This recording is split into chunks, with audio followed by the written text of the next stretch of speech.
भी ऑर्गन हो सकता है, ये कोई। जी, उसमें जैसे बिनाइन में तो एक सीमित होता है कि उसके बाद वो उसको मल्टीपल होना बंद हो जाता है, लेकिन मेलिगेंट में जी सर ये निरंतर प्रक्रिया चलती रहती है, मल्टीपल टू मल्टीपल होते चले जाती है। जी जी जी, मैलिग्नेंट में बढ़ते रहता है, और ये एक जो जहां से इसकी शुरुआत होती है, ये कोई अस्थाई नहीं है कि ये वहीं जाके रुक जाएगा, और धीरे धीरे समय के साथ साथ जैसे समय बढ़ता रहता है, ये एक टिश्यू से दूसरा टिश्यू होते हुए, और इस प्रकार से मल्टी ऑर्गन हो जाता है लास्ट टू लास्ट तक। जी, बिनाइन को ये माना जाता है कि ये लाइफ थ्रेटनिंग नहीं होता है, इससे डरने की जरूरत नहीं है, लेकिन कुछ खास जगह पे शरीर में यदि ये पाया जाता है तो डॉक्टर सलाह देते हैं सर्जरी के लिए। जी सर जी बोलिए। ये बोल रहे थे कि जैसे बिनाइन जो है, जो दो तरह का जो गांठ होता है, बिनाइन और मेलिगेंट, तो जी बिनाइन से क्या हमें डरने की जरूरत है, या शरीर में यदि हो जाता है तो उसको ऐसे ही छोड़ दें? नहीं नहीं, देखिए देखिए, डरने की शुरुआत में अगर आपको इस प्रकार से पता चल रहा है कि बिनाइन बना है या मैलिग्नेंट बना है, तो शुरुआत में तो किसी चीज से डरने की जरूरत नहीं, नहीं। कुछ भी अगर वो है, बिनाइन भी बना है तो बिनाइन बढ़ता नहीं है, मैलिग्नेंट बढ़ जाता है, ठीक है। मैलिग्नेंट एक अंग से दूसरा अंग हो जाता है, तो शुरुआती में अगर आप आइडेंटिफाई हो जाता है तो कोई वैसे डरने की बात नहीं है। मुझे बहुत सारे लोग हैं जिसको कभी सीने में तो कभी हाथ में ये देखने को मिलता है कि उनको किसी तरह का गांठ किसी वजह से हो जाता है, जिनको कभी मतलब पता नहीं चलता है कब से हो गया, लेकिन जब बढ़ जाता है तो उनको थोड़ा सा डर जैसा महसूस होता है कि कहीं ये क्या हो गया है, गांठ कैंसर तो नहीं है, लेकिन वो दर्द भी नहीं करता है। नहीं नहीं, देखिए देखिए, एक चीज सिंप्लीफाई कर दूं कि हर गांठ कैंसर नहीं होता है, जी। ठीक है। जी। और हर हर हर हर ट्यूमर कैंसर नहीं होता है, ट्यूमर नॉर्मल भी होता है।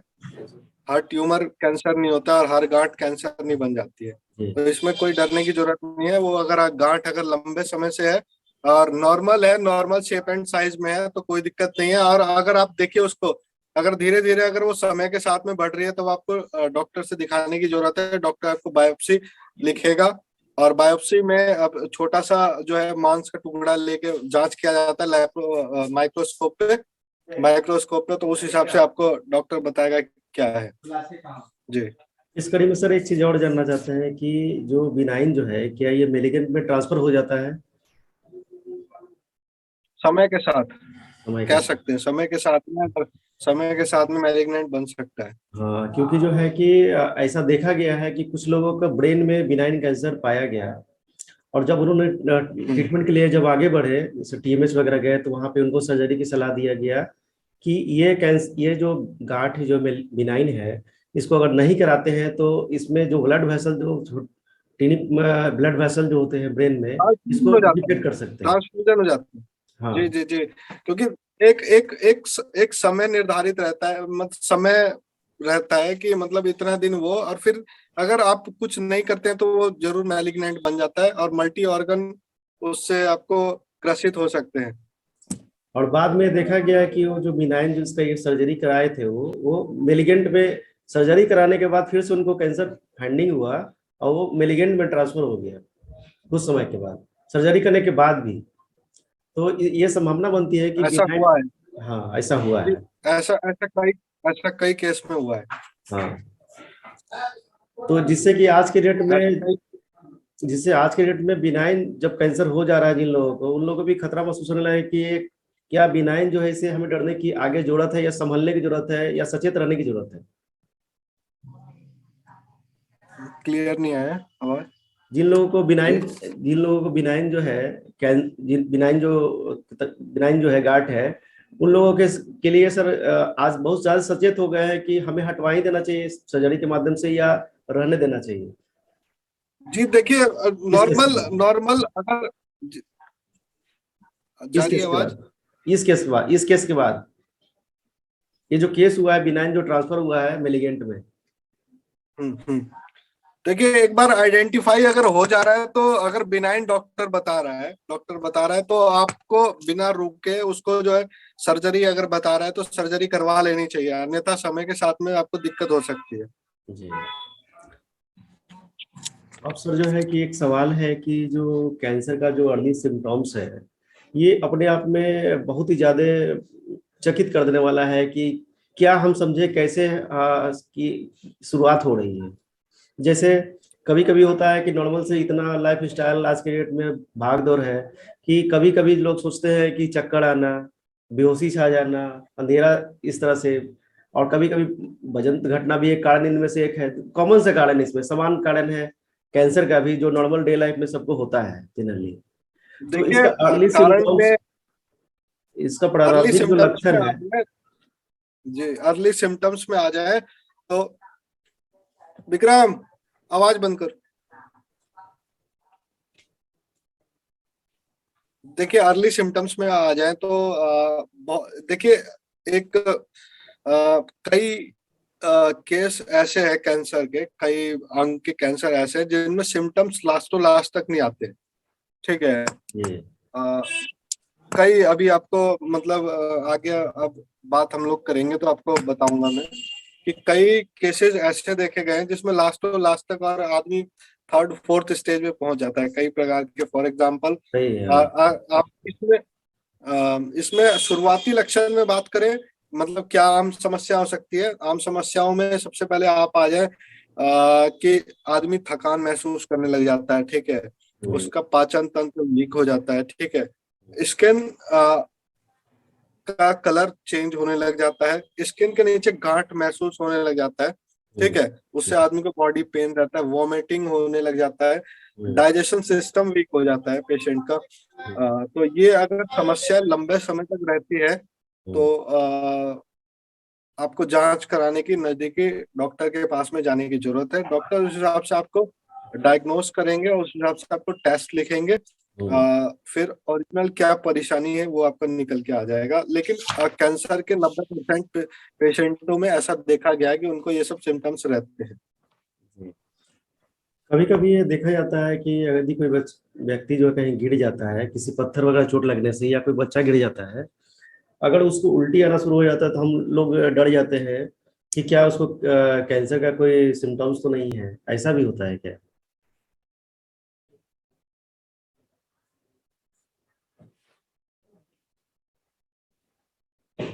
उल्टी आना, उल्टी आना जो है सर, किसी कारण से उल्टी जो आता है, मतलब किसी चोट की वजह से, तो ये भी एक कारण होता है क्या कैंसर की शुरुआत का?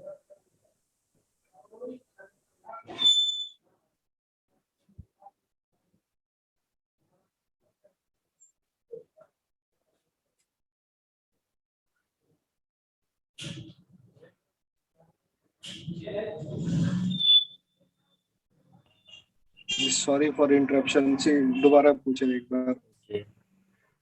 सर, ये जो आपके पास पेशेंट कैंसर के यदि आते हैं तो उसको किस तरह से पहचानते हैं बिना जांच के? कोई ऐसा उनके चेहरे पे दिखता है कि उनको कैंसर वगैरह है? देखिए कैंसर एक तो किस प्रकार से पहचानते हैं। जी। देखिए पर्सनली मेरी बात करें तो मैं दो प्रकार से, बाहर का जो एक होता है बाहर का, तो वो तो देख के आदमी वो कर सकता है, ठीक है। उसमें भी हम लोग फाइनल डिसीजन एकदम से नहीं दे सकते हैं कि ये कैंसर ही है या नहीं है, जी। ठीक है। दूसरा हम उसका वो पूछते हैं फैमिली, मतलब डायग्नोसिस में सब चीज हम पूछते हैं कि क्या क्या आपको समस्याएं आ रही है, कितना दिन से क्या हो रहा है। तो उस हिसाब से पेशेंट का हम लोग प्रॉपर डायग्नोस करते हैं। बाहरी अगर शरीर में कुछ दिक्कत है तो उसको देख के उस हिसाब से हम लोग लैब टेस्ट वगैरह करवाते हैं। फैमिली हिस्ट्री भी पूछते हैं, सब चीज पूछते हैं। अगर इस प्रकार का रिस्क जोन में रहता है तब हम उसको आगे की सलाह देते हैं। जी।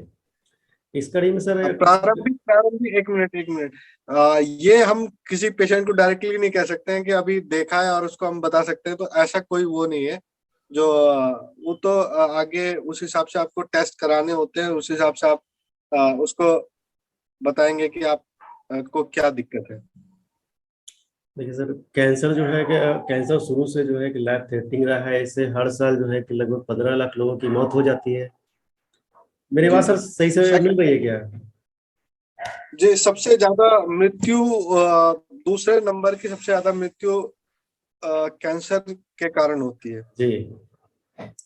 तो इसमें लोग काफी ज्यादा डरे रहते हैं कि कैंसर कहीं उनको तो नहीं है, क्योंकि एक ऐसा बीमारी है, इसको कॉमन बीमारी सर्दी खांसी की तरह इसको हम आज के डेट में मान रहे हैं कि 80% जी लोगों में कुछ ना कुछ कैंसर का कुछ कुछ सिम्टम्स है। और जी लगभग आने वाले समय कोविड के बाद तो ये लगातार बढ़ते ही चले जा रहा है अभी, जिसके कारण से लोग काफी ज्यादा अवेयर हो रहे हैं। और तभी हमने इस चीज का शुरुआत किया है कि इतने सारे पेशेंट को हम लगातार कॉल सुन रहे हैं। और जी। इसमें तो सर कि इसमें जो लोग जिनको शक है कि उनको कैंसर हो सकता है, तो क्या उनको कोई ऐसा कोई टेस्ट है जो खुद से करा सके हो, या उनको कब देखिए जाना चाहिए इसमें टेस्ट के लिए? इसमें कुछ चीजें मैं अभी आपको बता रहा हूँ डिटेल वाइज, ठीक है। जी सबसे पहले तो जो लोग धूम्रपान ज्यादा करते हैं, जी ठीक है, जी धूम्रपान, बीड़ी, गुटखा, तंबाकू, अल्कोहल ज्यादा लेते हैं, जी ठीक है, जी वो लोग रिस्क जोन में है, जी ठीक है। जी उसके बाद जो एक में है, जो लोग एक्सरे बार बार कराते रहते हैं, जी रेडिएशन। एक्सरे एक्सरे बार बार कराते रहते हैं, और अल्ट्रा वायलेट रेज के डायरेक्शन लाइट। इंडिया में उस अल्ट्रा वायलेट रेज के संपर्क में डायरेक्ट आते हैं, जी वो लोग रिस्क में है। जी जो लोग कम फाइबर की डाइट लगातार बहुत लंबे समय तक रिस्क में है। जिन लोगों की फैमिली हिस्ट्री है, जी मोस्ट ऑफ द केसेस में नहीं, जी केसेस में, फॉर एग्जांपल जिनकी फैमिली हिस्ट्री ब्रेस्ट कैंसर की रही है, जी यूट्रिन ओवेरियन कैंसर की रही है, उन लोगों को सचेत रहने की जरूरत है, ठीक है। जी जिन लोगों में एच पाइलोराई का इन्फेक्शन है लंबे समय से, जी जिन लोगों में सी का इन्फेक्शन है लंबे समय से, जी उन लोगों को सचेत रहने की जरूरत है। जो लोग जरूरत से ज्यादा ओबेसिटी है जिन लोगों में, जो लोग ज्यादा तनाव में रहते हैं, जी उन लोगों को सचेत रहने की सख्त जरूरत है। उसके हिसाब से अगर उन लोगों में कुछ लक्षण आते हैं, जैसा हम लोगों ने पहले डिस्कशन करा, तो वो लोग जल्द से जल्द नजदीकी अच्छे डॉक्टर से मिले और उनको समस्याएं बताएं, कि हम लोगों को ये समस्या आ रही है, हमारी फैमिली में हिस्ट्री थी, तो हमको जांच की जरूरत है। उस हिसाब से आपका डॉक्टर आपको बेस्ट चीज तरीके से सलाह देगा। जी। इसका कहीं ना कहीं एक मनोवैज्ञानिक एक जो दबाव बनता है व्यक्ति के ऊपर, ये भी काफी हावी होता है। जब ये लगता है कि हम किसी कैंसर डॉक्टर के पास यदि जाते हैं तो उनको कोई साइकोलॉजिकल जो है उनको सलाह की भी बहुत ज्यादा जरूरत होती है। इसमें सर एक सवाल ये है कि क्या वैसे लोग जिनको डायबिटीज पहले से है उनको ऐसा माना जाता है कि जिन व्यक्तियों को डायबिटीज होता है अगर उनको किसी तरह का सर्जरी कराते हैं तो कैंसर का इफेक्ट पड़ जाता है, उनको कैंसर हो सकता है? आपका आवाज कट गया बीच में। ओके। सर मेरा सवाल ये था कि जिन लोगों को डायबिटीज पहले से होता है, जी अगर वैसे लोग डायबिटीज का प्रवाह न करते हुए और सर्जरी करा लेते हैं तो क्या उन लोग कैंसर के खतरे में चले जाते हैं? देखिए, मोस्ट ऑफ 10% केसेस में ऐसा देखा गया है। जी जिन लोगों को हाई डायबिटीज है, वो लोग पहले से ही जो है उनमें उनके हार्ट में परेशानी की संभावना रहती है, किडनी में परेशानी की, और क्योंकि डायबिटीज हाई रहने के कारण अगर जी सर्जरी हुई है तो डायबिटीज में कहा जाता है कि घाव वगैरह सूखने में समय लगता है, जी ठीक है। जी तो मोस्ट ऑफ द केसेस में ऐसा नहीं है, लेकिन 10% केसेस में ऐसा देखा गया है कि जो लोग हाई डायबिटीज के शिकार है, उन जी लोगों में ऐसा हुआ है। जी। यानी 10%, 10% भी बहुत बड़ा आंकड़ा है सर, ये परसेंटेज है। जी लेकिन जी। हमारे जो कुछ एलोपैथी डॉक्टर इसको नहीं मानते हैं, धड़ल्ले से सर्जरी करते चल जाते हैं वो। नहीं, मैं एक तो मेरा खुद फैमिली में ही हुआ है। मैं तो क्योंकि यंग यंग डॉक्टर हूँ, तो फैमिली में हुआ है ऐसा, क्योंकि सर्जरी हो गया था डायबिटीज में ही, जी आपने पूछा।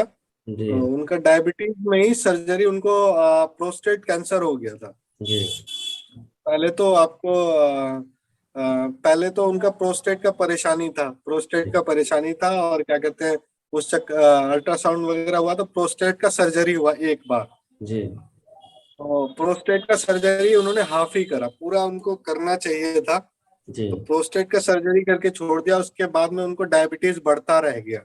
जी डायबिटीज बढ़ता रह गया, उससे ही उनको प्रोस्टेट में कैंसर डेवलप हो गया।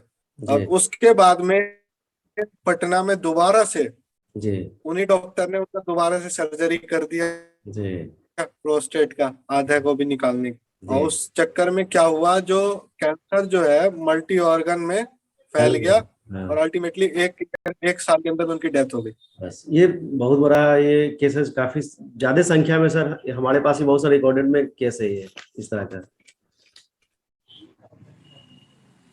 तो ये सारे चीजों से तो जितने भी मरीज है, भुक्तभोगी है, वो लगातार इसका सामना कर रहे हैं। सर एक बात पे आते हैं, जो आपने अभी बात बताया कि कैंसर जो है, जो एक पीढ़ी से दूसरे पीढ़ी जो परिवार का जो हिस्ट्री लेते हैं, क्या इसका जीन से भी रिलेशन क्या है? मोस्ट ऑफ द केसेस में तो ऐसा नहीं देखा गया है, लेकिन जैसे मैंने पहले बताया है कि महिलाओं से संबंधित हेरिडिटी में जी कई केस ट्रांसफर हुए हैं। जी फॉर एग्जांपल ब्रेस्ट कैंसर के मामले ट्रांसफर हुए हैं। ऐसा देखा गया है कि जिनके माँ में था तो उनकी बेटियों में भी ऐसा हुआ है। तो मेल के मामले में उतना नहीं हुआ है कि हेरिडिटी ट्रांसफर, लेकिन फीमेल के मामला में ट्रांसफर हुआ है। जी लगभग कह सकते हैं 30% केस ट्रांसफर हुए हैं हेरिडिटी के मामले में। सो जी इसीलिए हेरिडिटी को एक विशेष तौर पर बताया गया है कि जिन जी लोगों के पेरेंट्स में मेल फीमेल से बात नहीं है, कि अगर उनमें हुआ है तो उनके बच्चे वगैरह भी अपना रेगुलर हेल्दी डाइट मेंटेन करे, हेल्दी लाइफस्टाइल मेंटेन करे, और रेगुलर जांच कराते रहे। और सर ये जो रिसर्च कहता है कि जो जीन होता है वो ट्रांसफर होता है, आने जी वाला जो आने वाला जो होता है, जो भी बच्चे होते हैं पेरेंट्स से बच्चे में जीन ट्रांसफर होता है। लेकिन कैंसर के केस में जी रोग भी तो ट्रांसफर करता होगा। इसको विरोधाभास बहुत ज्यादा, अलग अलग मेडिसिन सिस्टम में सर बहुत विरोधाभास है। जैसे आपका और नेचुरोपैथी का लगभग थोड़ा सा मिलता है, लेकिन एलोपैथी है या और दूसरे पैथी में है क्या कि वो लोग नहीं मानते इस चीज को। जबकि मॉडर्न साइंस ये कहता है कि जीन ट्रांसफर होता है, सारा चीज नहीं होता लेकिन जी। कुछ चीजें ट्रांसफर होती है। देखिए, इसको एक सिंपल तरीके से समझें। जी एक सिंपल तरीके से समझे, कोई पेशेंट है, जिसको जैसा कैंसर के विषय में अधिकतर बताया गया है कि ये जो है एक उम्र के बाद में होता है। हाँ, ऐसा है नहीं, लेकिन ऐसा नहीं अधिकतर है। मोस्ट ऑफ द केसेस में 50+ इसके पेशेंट होते हैं। तो उनमें 50+ बच्चे तो आपको 30 से 35 साल के आसपास में हो जाते हैं, 40 साल के आसपास। छोटे छोटे उसके बच्चे बाद में पेशेंट में रोग डेवलप होता है। जी और ऐसा जैसे मैंने पहले बताया कि सिर्फ जीन ही कारण नहीं है। जी जीन ही कारण नहीं है, कई बार आप यूवी रेस के उसमें आ जाते हैं, ये सब एक्सरे वगैरह जो मैंने कारण बताया, उस कारण से भी आपको कैंसर हो सकता है। तो कौन क्या मानता है इस विषय में तो मैं आप कमेंट नहीं कर सकता नहीं हूँ। नहीं इसमें तो नहीं। 60+ जी आदमी में अगर जीन में कुछ दिक्कत आ ही गया तो उसके बच्चे में कैसे पहुंचेगा। जी बिल्कुल। अब इसमें एक सवाल है सर कि कैंसर का जो फैलने का जो गति होता है, वो फैलने की गति जो है कि किसमें, पुरुष में ज्यादा होती है या महिला में ज्यादा होती है या दोनों में समान होती है? देखिए, कैंसर मोस्ट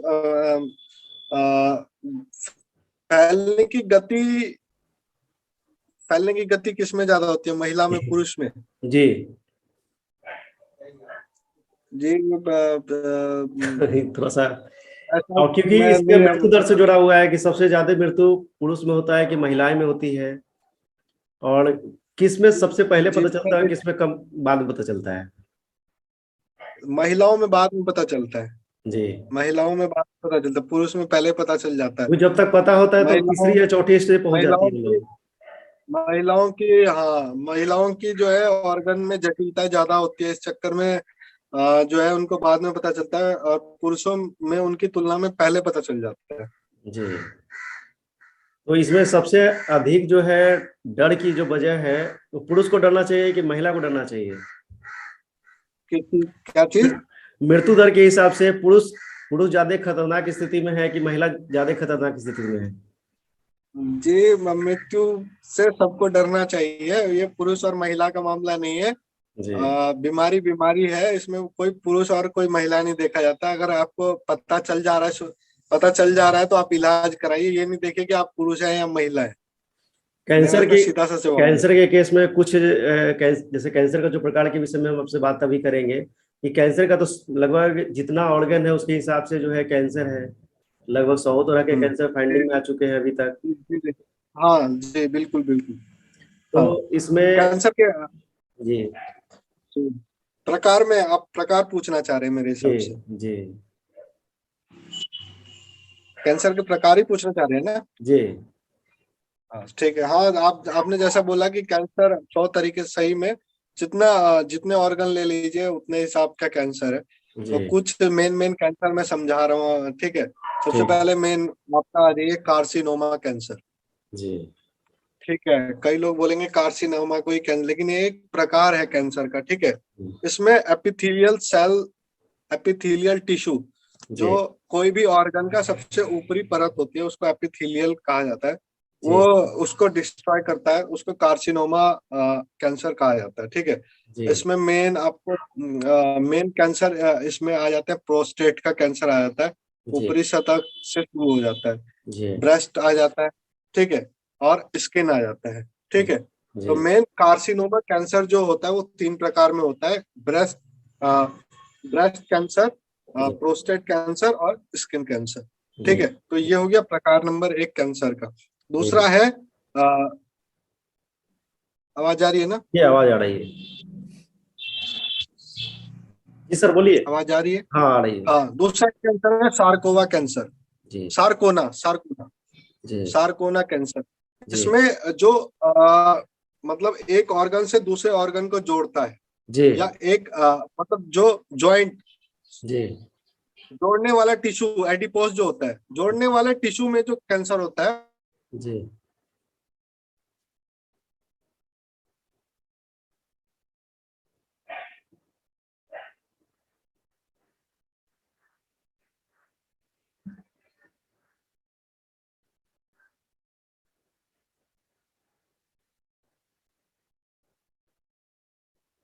जी सर बोलिए।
जी सर। आपका वीडियो फ्रीज हो रखा है। वीडियो तो ठीक है सर। नहीं, अब आ रही है? वो फ्रीज जी सर बोलिए। वीडियो, आपकी आवाज आ रही है? आपका वीडियो फ्रीज है।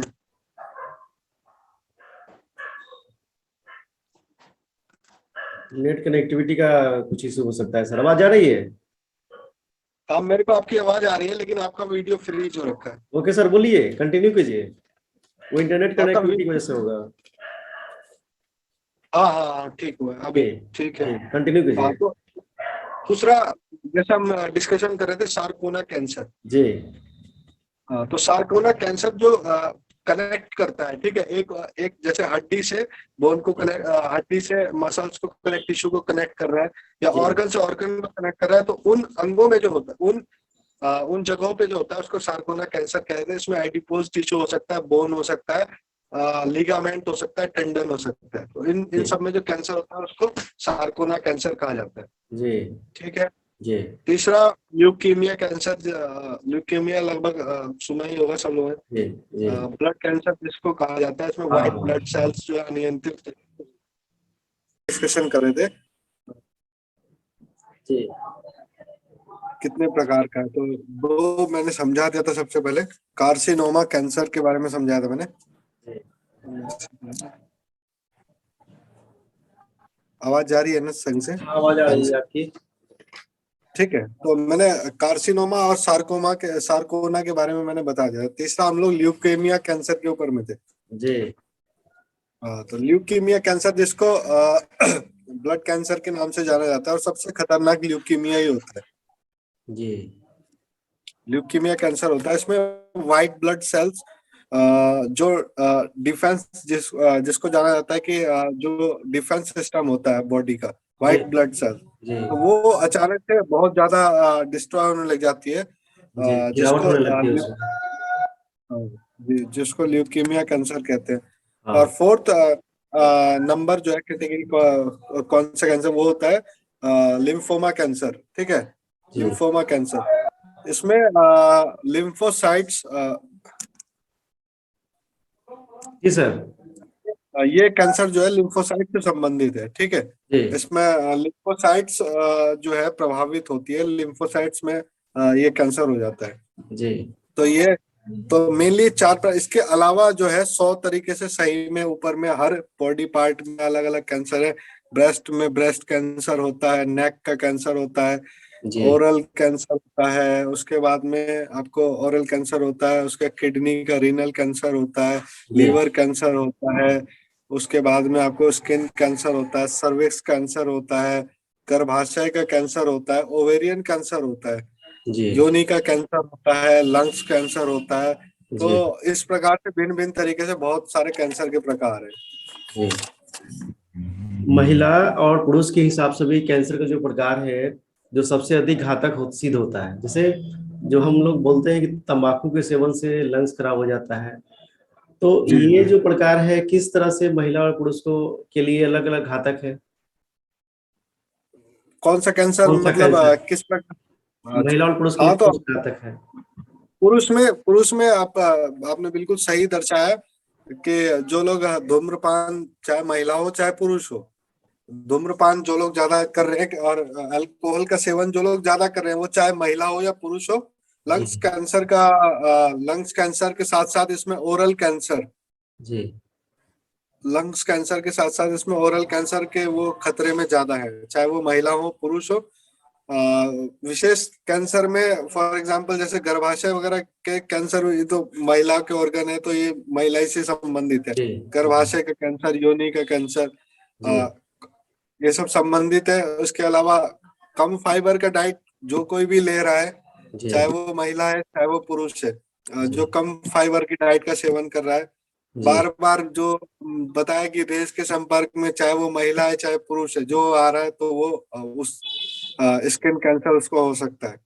जी खान पान पे यदि हम बात करते हैं कि यदि इसको लाइफ स्टाइल से अगर जोड़ते हैं तो उसमें गेहूं, दूध और इसके अलावा जो फाइबर की आप बात कर रहे हैं, जैसे गेहूं, इसमें ये कहा जाता है कि गेहूं जो है कैंसर का कारक है। उसमें ऐसे तत्व पाए जाते हैं जो कैंसर प्रोड्यूस करते हैं, कैंसर सेल को बनने में मदद करते हैं। ये मिथ है, एक एक्चुअली में ये मिथ है, ऐसा कोई रियलिटी नहीं है। एक आध केस में ऐसा वो करके मिथ फैला दिया गया है कि ऐसा कोई वो नहीं है। गेहूं करके फैला दिया गया है कि मतलब गेहूं में कम वो है तो इसलिए कैंसर हो जाता है, ऐसा मिथ है। ऐसा मैं इसका वो करता हूँ, दूसरा चीज़ कि ऐसा दूध कोई रियलिटी दूध नहीं। दूध पीने से भी लोगों को मना किया जाता है।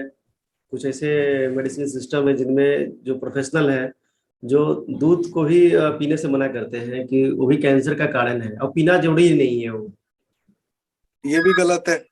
देखिए ये भी गलत है। ये इस प्रकार दूध का बता दिया जाता है, उसके बाद फिर मछली का बता दिया जाता है कि ये सब मत लीजिए। तो कट हो गया ऑडियो फिर से आपका।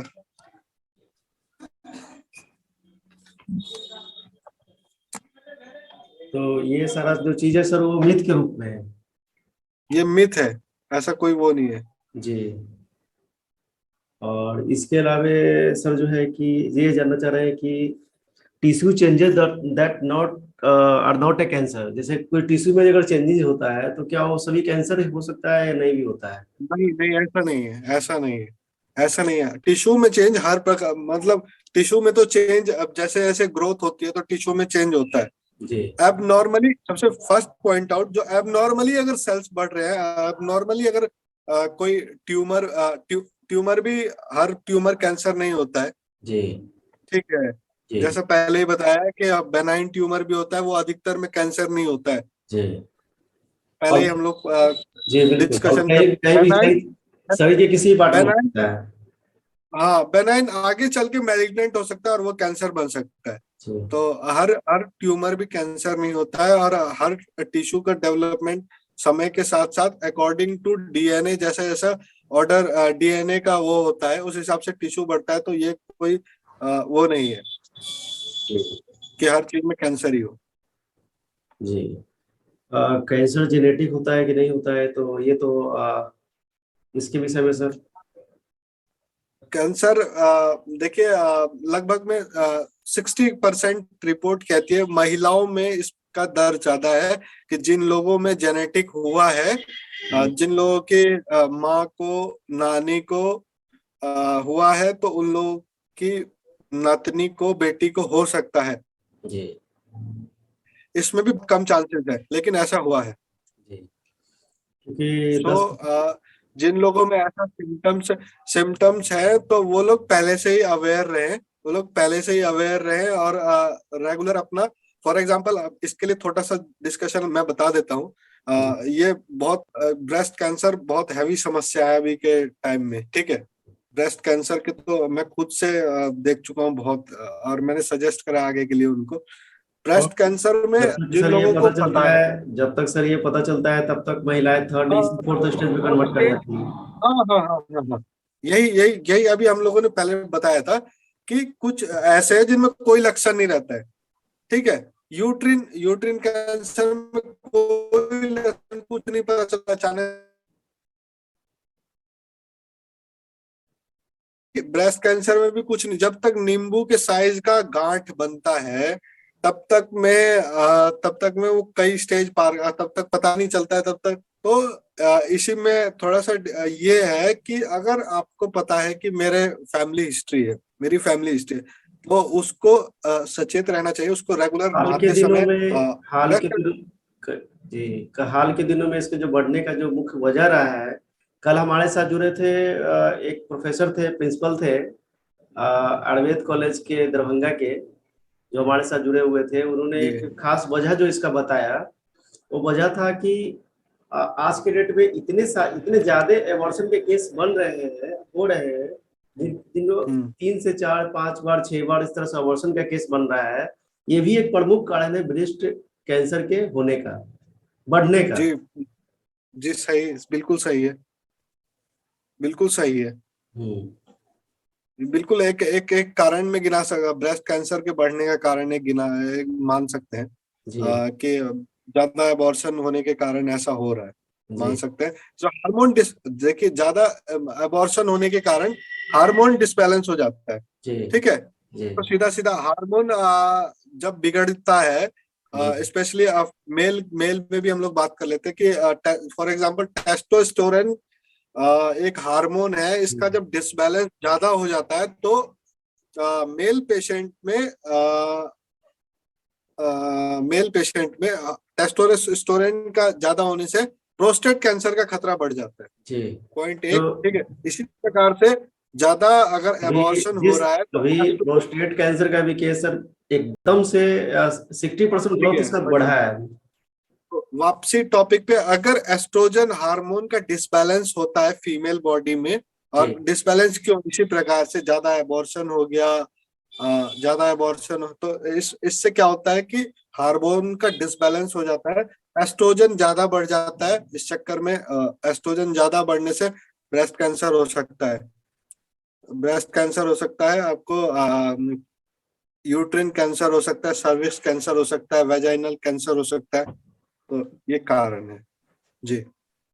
तो एक जैसे ब्रेस्ट कैंसर का एक प्रमुख कारण में से जो एबॉर्शन में एक कारण है, दूसरा कारण है कि किसी तरह का कभी कभी महिलाओं को पेन हो जाता है, उसकी वजह से पेन किलर का सेवन धड़ल्ले से करती है। नहीं, मैं पेन किलर को नहीं मानता हूँ।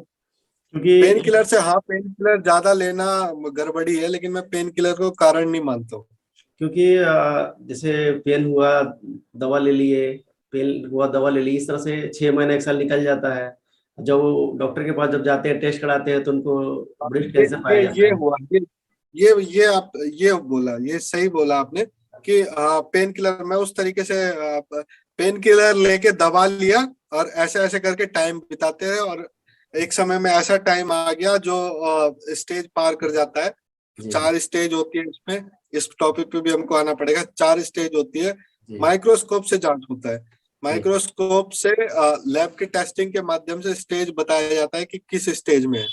तो अधिकतर महिलाओं में, हाँ, इस ये भी कारण माना जा सकता है। इस कारण महिलाएं, क्योंकि रोग छुपाती है, जी महिलाएं अपना रोग छुपाती है, और वो चुपचाप किसी को नहीं बताती है परिवार में, चुपचाप पेन किलर वगैरह ले रही है। इससे रोग दबते दबते समय ज्यादा बढ़ जाता है, और इस प्रकार का कह सकते हैं कि दूसरे तीसरे स्टेज में पहुंच जाती है। तो फिर चांसेस जो ये सिर्फ सेव होने के रहते हैं वो कम हो जाते हैं। इसमें सर ब्रेस्ट कैंसर ही नहीं है, इसमें ओवेरियन कैंसर का भी स्थान है। जी जी जी। महिलाओं में बेसिकली, अभी आपने एक क्वेश्चन पहले पूछा था उस वाला उसमें कि तो इसको कारण माना जा सकता है क्योंकि महिलाएं रोग छुपाती है, चाहे वो कोई सा भी रोग हो। जी। और यही केस ये सारा सिर्फ ये कैंसर में नहीं है बल्कि बहुत सारे बीमारियों में ये चीज जाहिर हुआ है सर ये। जी जी जी बढ़ते हैं अगले सवाल की तरफ कि जैसे हमारे यहाँ शुरू से जो है कि बहुत अलग तरह के लोग रहते हैं, विभिन्न तरह के लोग रहते हैं, और जो छुआछूत है इसको काफी ज्यादा सिर पे उठा के रखते हैं बहुत सारे लोग। तो कैंसर की स्थिति में वैसे लोग जिनको कैंसर ये हो जाता है, जब उनके यहाँ गेस्ट जाते हैं तो जो अवेयर है उनके कोई दिक्कत नहीं है। लेकिन बहुत सारे ऐसे हैं जो ये सोचते हैं कि अगर उनके साथ खाएंगे पिएंगे बगल में बैठेंगे तो कहीं हमें भी ना हो जाए। तो ये समझने का प्रयास हम कर रहे हैं कि क्या ये कंटेजिनियस यानी संक्रमण करने वाला भी रोग क्या है ये। नहीं, ये ऐसा बिल्कुल गलत है। इसमें समाज में जागरूकता की जरूरत है, जी और जागरूकता हम और आप जो काम कर रहे हैं वो बिल्कुल सराहनीय काम है। जी। आप अपने इसके लिए माध्यम से आपका बहुत बहुत ये धन्यवाद सर। फैलाएंगे। इसके लिए आपको बहुत बहुत धन्यवाद, आप जो काम कर रहे हैं। तो ये आपको समाज में हम लोगों को बताना है कि ये संक्रमण एक से दूसरे को फैलने वाला रोग नहीं है। जी ऐसा बिल्कुल गलत है, और जो लोग ऐसा सोचते हैं उनको देखना चाहिए आपका वीडियो, और उसके बाद में वो करना चाहिए जी कि भाई ऐसा कुछ नहीं है। उनके जी साथ में नॉर्मल, देखिए आपने एक चीज सबसे पहले तो आपने बोला कि तनाव, डिप्रेशन, जी पेशेंट एक तो बीमार होता है, उसके बाद में अगर उसके फैमिली मेंबर जी और उससे रिलेटेड, जी क्योंकि जब कोई बीमार पड़ता है तो रिलेटेड, और इस प्रकार का व्यवहार, तो एक तो पहले ही से ही बीमारी के कारण तनाव में है। जी दूसरा, वो इस प्रकार की बातें उसके दिमाग में लगातार चलती रहती हैं कि मेरे को ये हो गया वो हो गया, उससे उसमें हीन भावना आती है, और जो पॉजिटिव एनर्जी वो बीमारी के खिलाफ उसका लगना चाहिए वो नहीं लग पाता है। जी। और इस चक्कर में भी कई पेशेंट हमने देखा है कि नेगेटिविटी में चला जाता है, और बहुत मुश्किल हो जाता है फिर उनका संभलना। समय से पहले ही वो अपना जीवन खो देता है। जी जी ये जी। सांस तो चलते रहती है लेकिन आशा छोड़ देता है यहाँ पे। हाँ हाँ, नेगेटिविटी के कारण जी नेगेटिविटी के कारण जी अभी अब, क्योंकि अभी अब रिसेंटली आपने कोरोना में देखा है, कोरोना में जी इसमें भी हम लोग अब आगे चर्चा करेंगे, तो मैं भी पॉजिटिव होता तो एक अलग टॉपिक होगा। जी तो इसमें क्या हुआ, इसमें उतना भयंकर बीमारी नहीं थी, जी ठीक है, जी जितना इसको भयंकर इसके कारण न्यूज चैनल फलाना एकदम बना बना के कि ये हो जाएगा वो हो जाएगा, इस प्रकार से बना दिया कि पब्लिक जो है, पब्लिक पब्लिक को देख के डरने लग गई। जी उसमें क्या हुआ, कितने लोग उस चक्कर में डिप्रेस, जो बीमार हुए उनके दिमाग में ऐसा बैठ गया कि अब तो मैं ठीक नहीं होऊंगा। जी अब वो ऑटोमेटिकली उसमें से कितना हम लोगों ने अपने, इस चक्कर में हम लोगों ने खो दिया अपने लोगों को। जी तो वैसे ही सेम है, बीमारी कोई भी पॉजिटिव मेंटेलिटी होनी चाहिए, और आसपास के लोगों को समझना चाहिए जो कि हाँ, अगर संक्रमण के वाला रोग है, संक्रमण वाला रोग है तो ठीक है, लेकिन कैंसर में के विषय में ऐसा बिल्कुल नहीं है। कैंसर एक से दूसरे में ऐसे नहीं फैलता है। जी। अब सर इसके टेस्ट भी आते हैं, जो आमतौर पे जो टेस्ट हाँ, इसका होता है, बायोप्सी होता है, पेट सीटी स्कैन होता है, या ये सारा टेस्ट होता है। टेस्ट पे आ जाते हैं, टेस्ट पे आ जाते हैं, तो आप डॉक्टर के पास जाइएगा, लक्षण लेके उनको बताइएगा जो ऐसे ऐसे है। तो उस हिसाब से पहले जैसे मेरे पास में ही कोई आया, तो मैं सबसे पहले उनका हिस्ट्री जानता हूँ पूरा, क्या क्या हो रहा है बढ़िया से, जी ठीक है। जी अचानक से मैं कोई जादूगर या कोई कैंसर का स्पेशलिस्ट भी जादूगर नहीं है कि एकदम से बता देगा आइडेंटिफाई भाई ये है और तुमको ऐसा नहीं है। जी तो हम लोग नॉर्मल जो है सबसे पहले कुछ टेस्ट लिखते हैं। जी उस टेस्टों में अगर हमको आशंका समझ में आता है जी या कुछ गड़बड़ी दिखाई पड़ती है, तो उससे आगे के टेस्ट लिखते हैं। और फिर एक ही प्रक्रिया होती है। जी सबसे पहले फॉर एग्जांपल हमारे पास में आया कोई इस प्रकार की समस्या लेके, तो हम लोग सीबीसी लिखते हैं, ईएसआर लिखते हैं, सीआरपी लिखते हैं, एलएफटी लिखते हैं, केएफटी लिखते हैं। इसमें नॉर्मल टेस्ट जो है वो लिखते हैं, उनमें फिर गड़बड़ी देखते हैं, कुछ अगर उनमें गड़बड़ी समझ में आती है, फिर इससे हम लोग आगे के फर्दर टेस्ट करते हैं। जी फर्दर टेस्ट सीटी स्कैन वगैरह कराते हैं, कुछ केसेस में एमआरआई कराने की जरूरत पड़ जाती है, पीईटी स्कैन कराना पड़ सकता है, जी अल्ट्रासाउंड कराना पड़ सकता है। अगर अगर बीमारी अगर बाहर से दिखाई पड़ती है, अगर बाहर के ऑर्गन में, तो अगर जैसे खुला खुला में जैसे ओरल में है, जी उसका तो हम लोग डायरेक्ट बायोप्सी में भेजेंगे, तो वो अपना पता चल जाता है, जी ठीक है। तो उसके अलावा, इन सब के रिजल्ट के अलावा कैंसर के स्पेसिफिक कुछ टेस्ट है, जैसे कैंसर एंटीजन होता है, जी कैंसर एंटीजन A19 होता है, जी ये टेस्ट होता है, ठीक है। एक कार्सिनो एंड सीईए होता है, कार्सिनो एम्ब्रियोनिक एंटीजन होता है, सीईए टेस्ट होता है, ये होता है। उसके बाद प्रोस्टेट के मरीजों में स्पेसिफिक, जो प्रोस्टेट के पेशेंट होते हैं उनमें कैंसर पता लगाने के लिए पीएसए लेवल होता है। जी तो ये कुछ स्पेसिफिक टेस्ट है, इसके माध्यम से स्क्रीनिंग करके तब पेशेंट को बताया जाता है जो आपको ये दिक्कत है। जी। इसमें जो जो टेस्ट जो हम आप लोग जो कराते हैं, एलोपैथी में भी सेम टेस्ट है, होम्योपैथी वाले भी वही कराते हैं, मतलब एक एक कॉमन टेस्ट ही है इसमें। जी जी, टेस्ट टेस्ट कॉमन ही है इसमें, जी टेस्ट में कोई अलग से नहीं है। किसी पैथी का हो टेस्ट इसी प्रकार से कराना पड़ता है। जी। सर बायोप्सी को समझना चाह रहे हैं आयुर्वेद की भाषा में, कि बायोप्सी जैसे कुछ माना जाता है कि बायोप्सी एक प्रमुख कारण है कैंसर को स्प्रेड होने में। बायोप्सी कैंसर को अधिक फैलने में मदद करता है अगर किसी व्यक्ति को बायोप्सी टेस्ट अगर आप लिखते हैं तो, क्योंकि जहां से ये निकाला जाता है वो वहां से फिर मल्टीपल होने का, वहां से निकलने का उसको मौका मिल जाता है। ये भी जी मिथी है, एक मिथी। मैं तो इसको ऐसा नहीं मानता हूँ, क्योंकि जांच की सबसे पहले जरूरत है, तभी आप कोई ट्रीटमेंट करेंगे, वो कोई भी पैथी हो। सबसे पहले आपको रोग पता होना चाहिए, तभी आप ट्रीटमेंट करेंगे, और ऐसा कोई वो नहीं है। जी।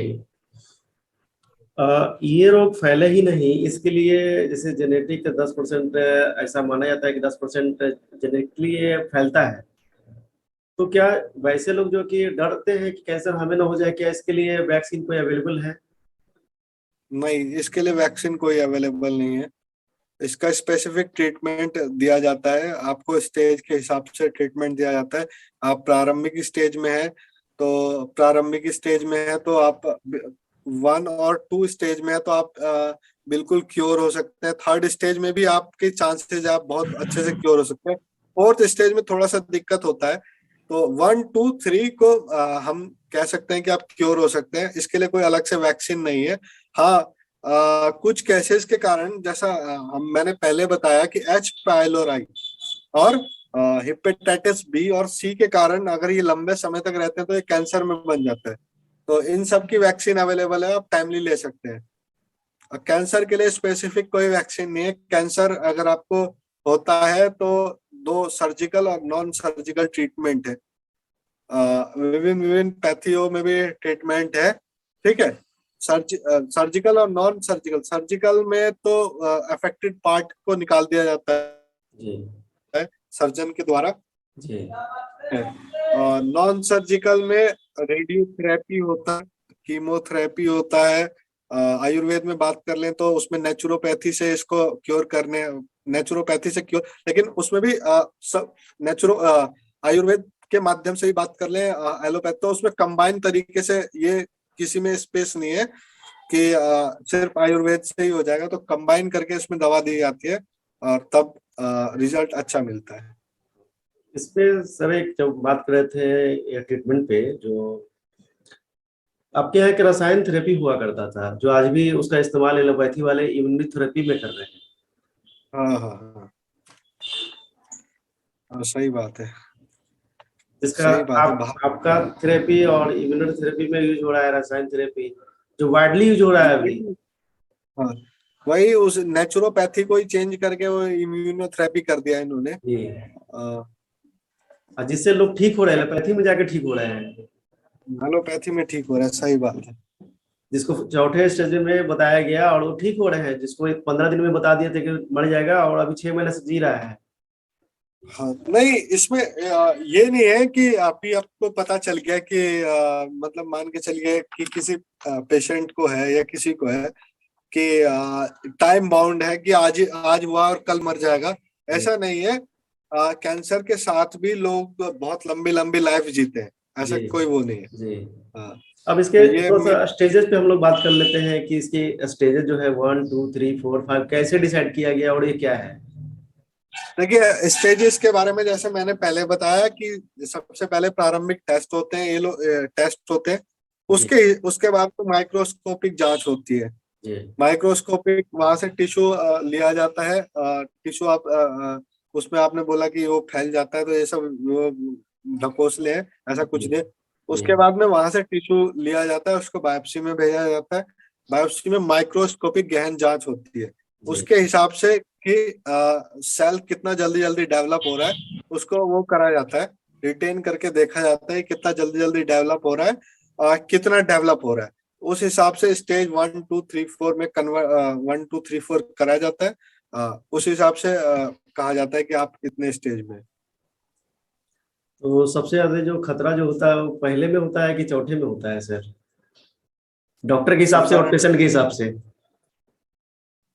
सबसे ज्यादा खतरा किस में होता है? किस में होता है, पहले में होता है कि चौथे में होता है? पहले, दूसरे, दूसरे में कोई खतरा नहीं है। तीसरे में 50% है। जी 4th में भी मैं ऐसा बोलूंगा तो अच्छा नहीं लगेगा, जी अपने आप समझ जाए। 4th में थोड़ा सा वो है, रिस्क रहता है। जी। तो 4th तक जाने की मेरी मेरी वही है कि आप 4th तक पहुंचे नहीं, आप पहले ही आप वो कर ले। हाँ, अगर कोई क्योंकि परेशानी है पेशेंट को तुरंत। यदि बताया जाता है कि आप कैंसर के पहले स्टेज में है तो वो मनोवैज्ञानिक दबाव उस पर आ जाता है, तो पहला दिन ही मर जाता हाँ, है वो। नहीं नहीं, ऐसा बात, हाँ, अंदर मेंटली से पहले प्रेशर में दिन ही हो रहता है। जाता है कि कैंसर, वो नहीं, अडॉप्ट कर लेता है कि हाँ कैंसर हो गया। हाँ वो हाँ। ड्राइव करने लगता है उसको उस ढंग से। देखिए, जैसा अभी हम लोगों ने पहले डिस्कशन करा, मेंटली जो है ना, जी आदमी, वो एक कहावत है, कहा गया है कि उस विचार से, मतलब उस बीमारी से नहीं मरता है जितना उसके डर से मर जाता है। डर से मर जाता है। अ, डर से मर जाता है। फॉर एग्जाम्पल, स्नेक बाइट में उतना उससे नहीं, जहर से नहीं मर रहा है उतना जितना उसका डर, वो आदमी वो कर लेता है तो ना, तो धीरे उसके धीरे डर से चढ़ता मर है, जाता उसकी वजह से मर जाता है उसमें। है। हाँ हाँ हाँ, डर से मर जाता है, जी डर से मर जाता है, तो वही है। तो इस पे समझाने वाले की जरूरत है। जी यही आप काम कर रहे हैं, यही आप काम करेंगे आप अपने उसके माध्यम से। जी तो इसमें उस जानकारी की जरूरत है कि जी आप अगर इसमें है तो आप पूरी तरीके से ठीक हो सकते हैं। जी और इसीलिए आप अच्छे डॉक्टर के पास में जाए, जागरूक इंसान से आप देखिए, नेगेटिव फैलाने वाले बहुत है। बहुत है तो। नेगेटिविटी फैलाने वाले जिन लोगों को नशे नहीं पता है कहाँ पे है, वो जी लोग बताते हैं और तुमको ये हो गया वो हो गया, तो फिर ऐसे लोगों के पास में आप से समस्या पूछेंगे तो वो लोग तो आपको बताएंगे कि आप चले जाएंगे, तो फिर आप ऑटोमेटिकली नेगेटिविटी में चले जाएंगे। जी।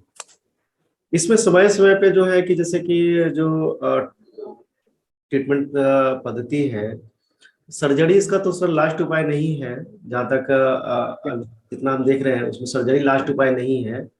और सर्जरी जो है कि अभी बीएमएस में चाहे बीएचएमएस में भी उतना भी कारगर नहीं हुआ है, क्योंकि नहीं नहीं। लेकिन एलोपैथी वाले तो सर्जरी में ही ज्यादा प्रोफिशिएंट है। और जहाँ एक और जो है कि बड़े बड़े मशीन जो है थेरेपी के कैंसर हॉस्पिटल में, हम्म, और दूसरी ओर आपका जो है गहन और मतलब कि एक शुद्ध देसी चिकित्सा पद्धति आपका जो है, ये किस ओर बैठता है? जैसे कैंसर जिस व्यक्ति को हो जाता है वो बड़े बड़े हॉस्पिटल में जाता है, वहाँ ढेर सारा उपकरण देखता है, बड़े बड़े उपकरण हम्म, देखते हैं, पेट सीटी के देखते हैं, थेरेपी के देखते हैं, बड़े बड़े डॉक्टर देखते हैं। और एक तरफ आपका जो चिकित्सा है, जो कि इसमें से रसायन जो चिकित्सा है, थेरेपी है, उसको इम्यूनोथेरेपी में वो लोग अडॉप्ट कर चुके हैं। तो किस तरह जी से जी जी। पेशेंट को अपनी ओर आप खींचेंगे कि हम भी ठीक कर सकते हैं? देखिए, जैसा आपने बताया कि इम्यूनोथेरेपी सबसे पहले जो है प्राचीन चिकित्सा पद्धति में हमारा था, जी उसको उन लोगों ने अडॉप्ट कर लिया है। जी और उसके ट्रीटमेंट, उसके बावजूद उसके ट्रीटमेंट में भी जो मेनली जो दवाइयां एलोपैथिक में भी जो प्रयोग होती है, मेन दवाइयां जो, वो भी प्लांट हब से बना हुआ होता है। जी ठीक है, जी तो इसमें जागरूकता की जरूरत है और ये अकेले की बस की बात नहीं है। इसमें पूरा कम्युनिटी, पूरा इसका बोर्ड की जागरूकता करना लोगों के प्रति कि इस तरीके से भी आप ठीक हो सकते हैं और क्यों नहीं होते हैं। जी बेस्ट रिजल्ट्स है इसमें भी। जी। इसमें पेशेंट जब सर्जरी की भी कोई चांस नहीं बनता है तो जो एलोपैथी में खासकर है कि लोग कीमोथेरेपी और इम्यूनोथेरेपी की बात करने लगते हैं, उसके बाद पेशेंट को उसके हाल पे छोड़ देते हैं जब कुछ नहीं बचता है तो। क्योंकि कितना काटिएगा आप, लंग्स को काटिएगा, लीवर को काटिए, कितना काटिएगा? ऑर्गन फेलियर हो जाता है। अच्छा, तो उस कंडीशन सही में, बात। हाँ, तो उस कंडीशन में लोग उसके हाल पे छोड़ देते हैं और फिर इम्यूनोथेरेपी पे आ जाते हैं। मल्टीपुल हम्म, जो आपका आयुर्वेद में है उसका इस्तेमाल करने लगते हैं, नेचुरो में जो है उसका इस्तेमाल करने लगते हैं।